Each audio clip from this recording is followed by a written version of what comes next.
오늘 말씀을 읽으셨을 때에 몇몇 분들은 이 찬양이 생각나셨을 수도 있겠습니다. 2000년대쯤 유행했던 우리 CCM 그 찬양인데 뭐냐면 푸른 마르고 꽃은 시드나 주의 말씀은 영원해. 굉장히 빠르기도 하고 신나고 경쾌한 그런 찬양이었거든요. 근데 이 찬양의 후렴이 어떤 가사냐면은 아주 명료하고 반복적이고 강력하게 우리한테 선포하는 겁니다. 어떤 내용이냐? 주의 말씀은 영원해. 주의 말씀은 영원해. 주의 말씀은 영원해. 이게 실제 가사거든요. 근데 이게 계속해서 반복돼요. 주의 말씀은 영원해. 주의 말씀은 영원해. 주의 말씀은 영원해.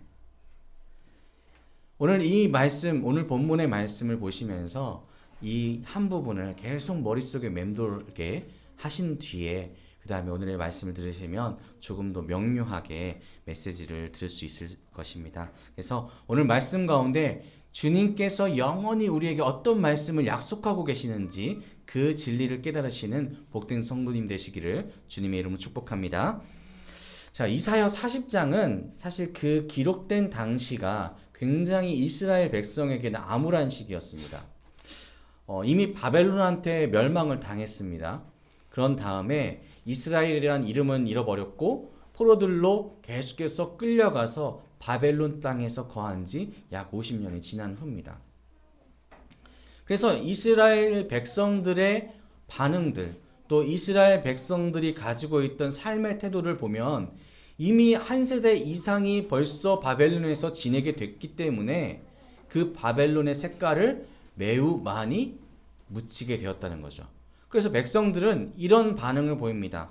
어떤 반응이냐면 첫 번째는 포기입니다. 우리 이스라엘이 과연 회복할 수 있을까?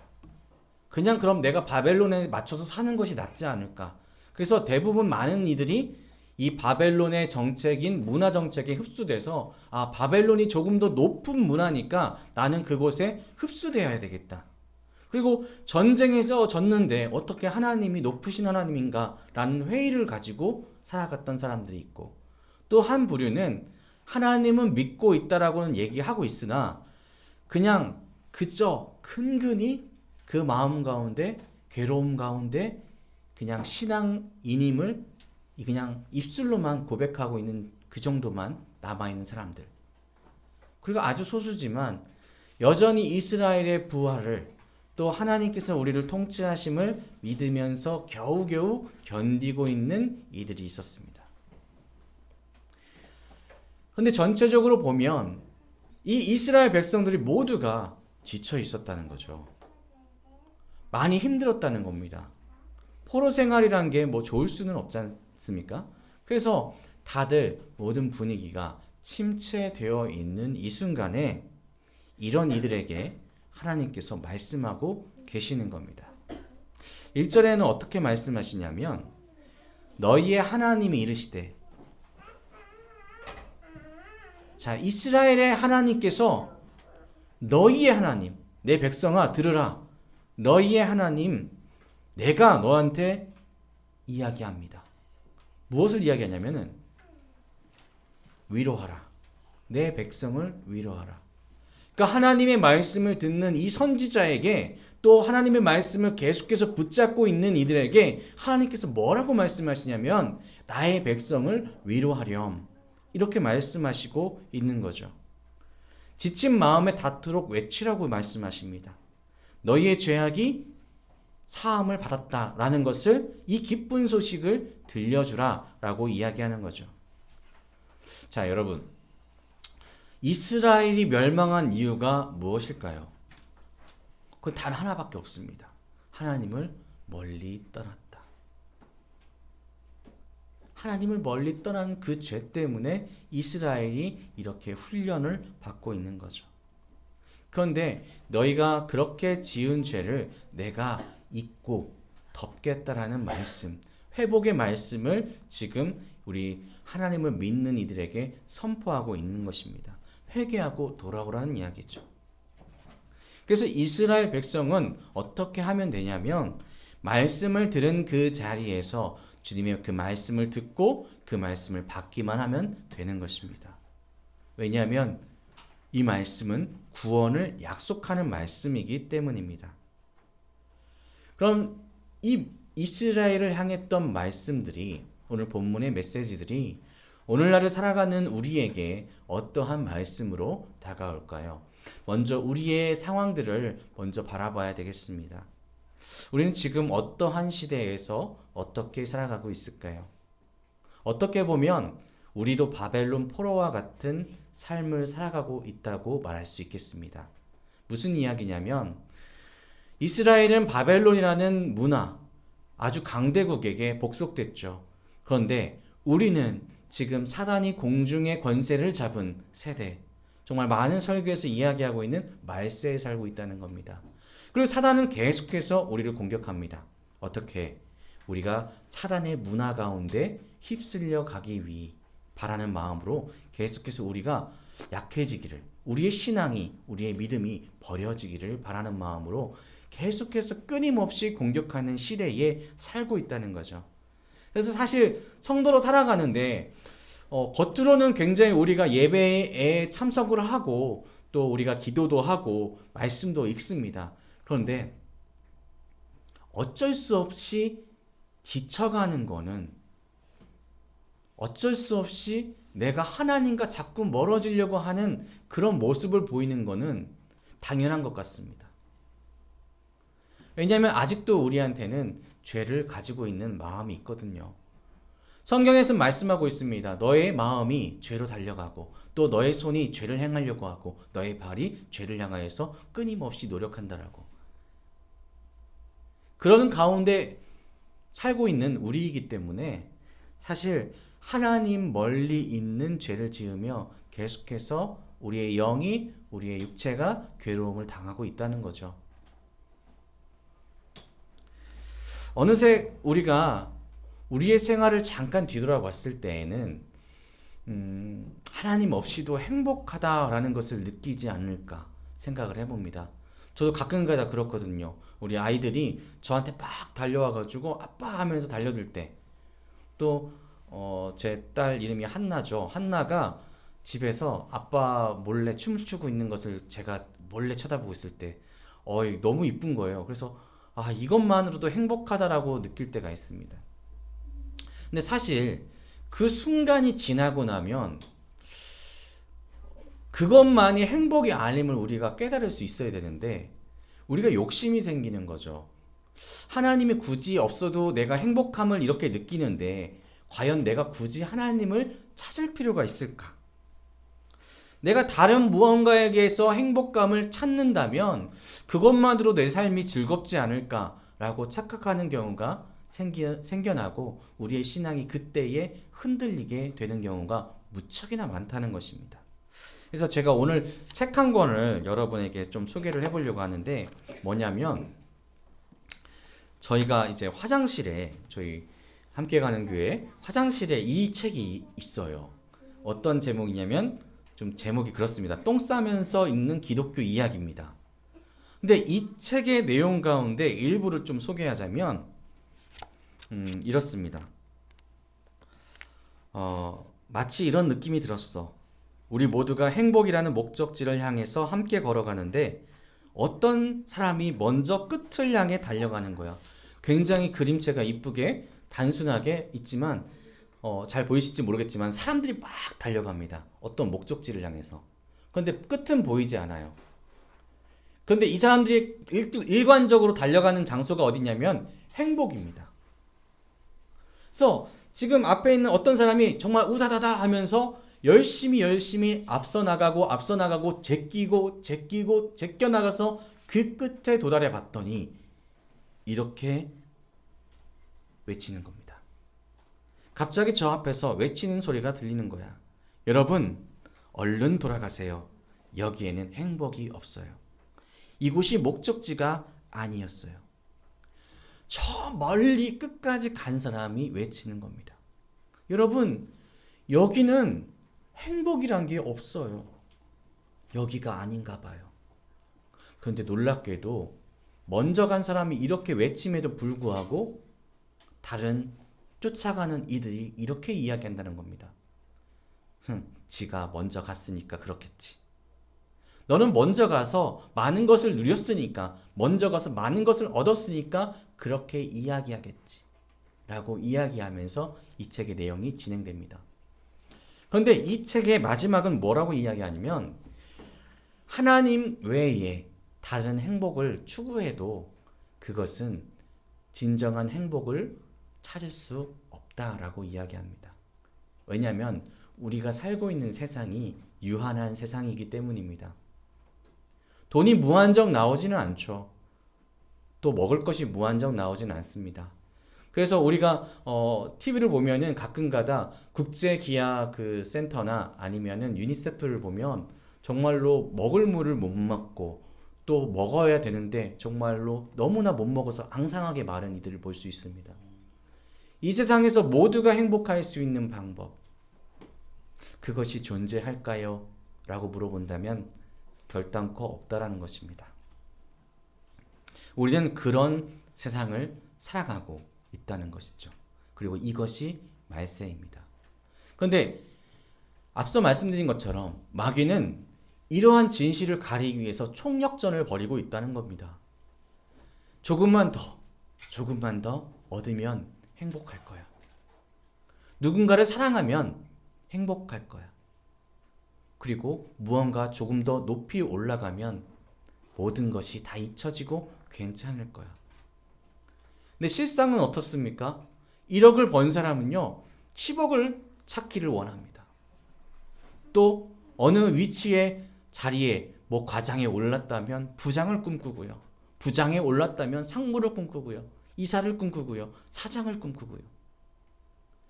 이렇게 세상에서는 자꾸만 올라갈수록 행복하다고 느끼게 만들지만 우리가 보고 있는 뉴스에서는 그들이 자신의 삶을 마감하거나 아니면 잘못된 일들을 통하여서 더 많은 것들을 얻으려고 하는 죄를 짓는 것들을 볼 수가 있습니다. 그러면 이것은 무엇을 성도들에게, 우리에게 알려주고 있느냐? 세상의 것으로는 완벽한 행복은 결단코 없다는 것이죠. 그래서 하나님께서 분명하게 말씀하고 있는 오늘의 말씀은, 성도 여러분, 위로의 자리에 앉으십시오. 그 위로의 자리가 어느 곳이냐? 하나님의 말씀이 선포되고 그 말씀이 우리의 삶에 적용되는 자리에 앉으십시오라고 말씀합니다. 그래서 오늘 말씀 가운데 6절부터 8절은 다음과 같이 이야기합니다. 말하는 자의 소리여 이르되 외치라. 대답하되 내가 무엇이라 외치리까 하니 하나님께서 말씀하시죠. 이르되 모든 육체는 풀이요 그의 모든 아름다움은 들의 꽃과 같으니 풀은 마르고 꽃이 시듬은 여호와의 기운이 그 위에 불미라. 이 백성은 실로 풀이로다. 8절입니다. 풀은 마르고 꽃은 시드나 우리 하나님의 말씀은 영원히 서리라 하라. 아멘. 우리가 이 힘든 시간, 정말 마귀의 유혹을 끊임없이 받고 있는 이 시간, 그리고 우리가 때때로 계속해서 넘어질 수밖에 없는 이 시간을 견디고 이기려면은 영원한 것을 추구해야 되는데 그것이 무엇이냐? 그것은 바로 하나님, 영원하신 하나님의 말씀, 약속이라는 것입니다. 하나님께서는 변하시지 않으시죠. 그리고 하나님께서는 못하실 리가 없습니다. 그리고 하나님께서는요, 우리에게 약속하신 것들을 결단코 저버리거나 그 약속을 파기하지 않으신다는 것입니다. 그런데 그 말씀이 무엇이기에 우리가 붙잡아야 될까요? 그 영원한 말씀이 무엇이기에 우리에게 위로가 되고 우리에게 기쁨이 되고 우리에게 행복이 될까요? 그것은 바로 우리가 진정으로 구원받는다라는 사실입니다. 이스라엘 백성에게 내가 너희를 구원하리라 말씀하신 것처럼, 그 말씀이 이스라엘 백성에게 이루어진 것처럼, 그 약속 하나하나가 변개되지 않은 것처럼 우리 또한 우리에게 하신 그 구원의 메시지들이, 구원의 약속들이 반드시 이루어진다는 것이죠. 하나님께서는 우리에게 말씀하십니다. 내가 너희를 구원하리라. 우리는 물어볼 수 있겠죠. 그럼 하나님 어떻게 구원하시겠습니까? 그럼 하나님께서 말씀하십니다. 내가 나의 아들 예수 그리스도를 화목 제물로 삼겠다. 이 놀라운 말씀을 하셨을 때에 사람들은 믿지 않았을 수도 있겠습니다. 어떻게 하나님께서 신이신 예수 그리스도를 우리 땅에 보내시고 그분이 우리를 위해서 죽으실까? 그런데 이 놀라운 말씀이 분명하게 이루어지는 것을 우리는 알고 믿고 있지 않습니까? 예수님이 십자가에 달려 돌아가셨습니다. 그렇다면 여기서 구원이 마무리될까요? 모든 약속의 끝일까요? 그것이 아닙니다. 우리에게 보여주신 하나님의 증거, 그것은 예수님의 죽음이 끝이 아닌 부활이었습니다. 이 세상의 부족함의 절대자는 바로 죽음이기 때문이죠. 죽음을 이기기 힘드니까 사실 우리의 힘만으로는 죽음을 이기기 힘들고 누구나 죽음을 경험해야 되기 때문에 그 두려움 때문에 우리는 어쩌면 하나님을 바라보는 눈보다는 지금 이 시대 가운데 내 생활 가운데 내가 어떻게 하면 잘 살 수 있을까를 바라볼 수밖에 없었을지도 모릅니다. 하지만 하나님께서 우리에게 위로하시면서 보여주신 놀라운 사건은 부활이죠. 내가 죽음을 이기었노라. 아멘. 여러분, 하나님께서는 우리에게 증거를 보여주십니다. 내가 죽음을 이기었노라. 바로 그리스도의 첫 번째 부활입니다. 이 세상의 죽음이 우리를 계속해서 유한한 것들을 의지하게 만들어 버린다면 하나님의 놀라우신 이 부활의 사건은, 하나님께서 보여주신 그 승천의 사건은, 그리고 하나님께서 약속하신 우리를 위하여 다시 오시겠다라는, 그리고 우리를 그 구원의 자리에 이끌겠다라는 그 약속은 우리를 하나님의 품 안에 살도록, 또 우리가 위로를 받도록, 우리가 진짜로 행복한 웃음을 짓도록 만들어 줄 수 있다는 것이죠. 질병을 통해 고통받는 성도에게, 원하는 일들이 어그러지는 성도에게, 돈이라는 강력함이 없어서 고생했던 성도에게, 혹시나 누군가의 죽음으로 힘들어했던 성도에게, 그리고 무언가 자신만의 고단함으로 정말로 힘겹게 한 걸음 한 걸음 걷고 있는 성도들에게 하나님께서는 오늘 이렇게 말씀하고 계신 겁니다. 나를 믿으라. 내가 너를 구원하겠고 나의 말씀은, 나의 말은 영원하니 그 영원한 말씀을 믿고 의지하라. 사랑하는 우리 함께 가는 교회 성도 여러분, 이 구원의 말씀, 이 위로의 말씀, 이 복음을 여러분 믿으시나요? 여러분의 마음 가운데 아멘이 절로 외쳐지기를 주님의 이름으로 축복합니다. 하나님께서는 오늘 여러분에게 말씀하셨죠. 풀은 마르고 꽃은 시드나 주의 말씀은 영원할 것이다. 제가 왜 이렇게 이것을 강조할까요? 이 또한 하나님의 명령이기 때문입니다. 하나님께서 약속하신 부활을 저는 믿습니다. 그래서 지금 제가 목회자의 길을 걸어가는 것에 대해서 후회함은 없습니다. 동경함은 있었을 수도 있어요.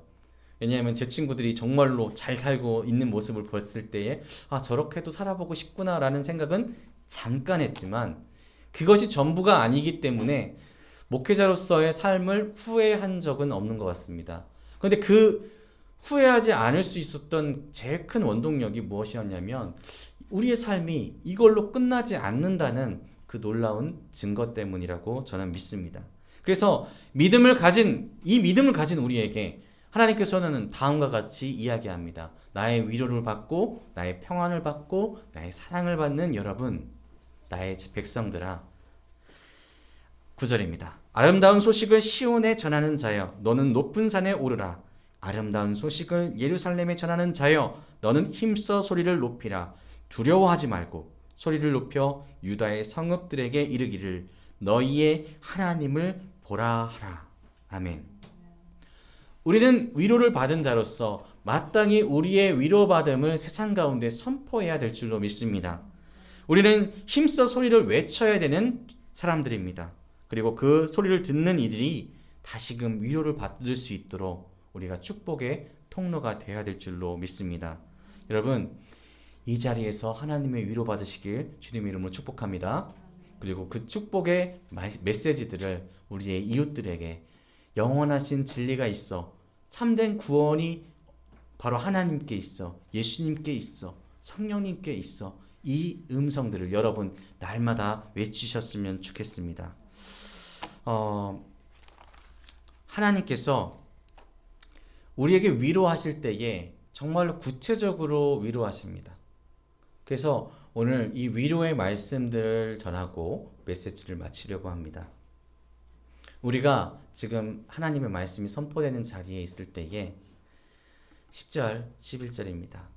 보라, 주 여호와께서 장차 강한 자로 임하실 것이요 친히 그의 팔로 다스리실 것이라. 보라, 상급이 그에게 있고 보응이 그의 앞에 있으며 그는 목자같이 양떼를 먹이시며 어린 양을 그 팔로 모아 품에 안으시며 젖먹이는 암컷들을 온순히 인도하시리로다. 아멘. 이것이 우리 사랑하는 성도님들께 주시는 하나님의 약속입니다. 반드시 주님께서 그 팔에 안으시고 보듬어 주시고 위로하실 것입니다. 그리고 그 구원의 말씀에 의지하여 나갔을 때에 우리는 그 끝에, 이 세상의 유한한 끝에 다시금 영원한 하나님의 놀라운 은혜의 삶을 살아갈 줄로 믿습니다.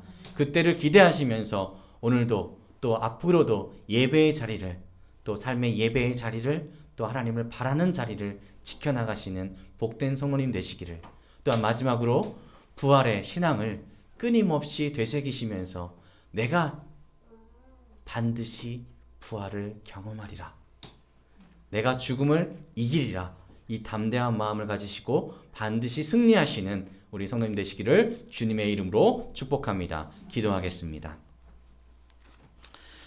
하나님 아버지 감사합니다. 하나님께서 우리에게 약속하신 것들을 반드시 이루어 주시겠다라고 다시금 우리에게 우리의 신앙을 점검하는 시간을 허락하여 주심에 감사합니다. 주님의 말씀은 영원하고 또 그 영원한 말씀엔 변개함이 없으시며 그 변개함 없는 그 약속이 우리에게 임하였다는 그 놀라운 사실을, 그 복음을, 구원의 약속들을 기억하며 우리가 다시금 부활의 기쁨을 누리고 또 예수님께서 오셨을 때의 그 심판의 날에 주의 우편에 앉아 참된 기쁨을 누릴 수 있는 그 성도의 기대를 하며 살아갈 수 있는 우리 모두가 되게 하여 주시옵소서. 사단이 우리를 유혹하고 또 유혹할 때에 그 유혹을 이겨낼 수 있는 우리의 인내를, 온전한 인내를 주님께서 허락하여 주시고 주님의 사랑을 이 시간 받았사오니 우리가 이 예배의 자리를 떠나 나갔을 때에 우리의 삶의 예배의 자리에서 주님의 말씀을 우리의 이웃들에게 선포할 수 있는 복의 통로가 되게 하여 주시옵소서. 그로 인하여서 이 예배의 자리가 날로 풍성하게 하시고 함께 주의 길을 걷는 이들이 늘어나게 도와주시옵소서. 감사하며 사랑 많으신 예수님의 이름으로 기도합니다. 아멘.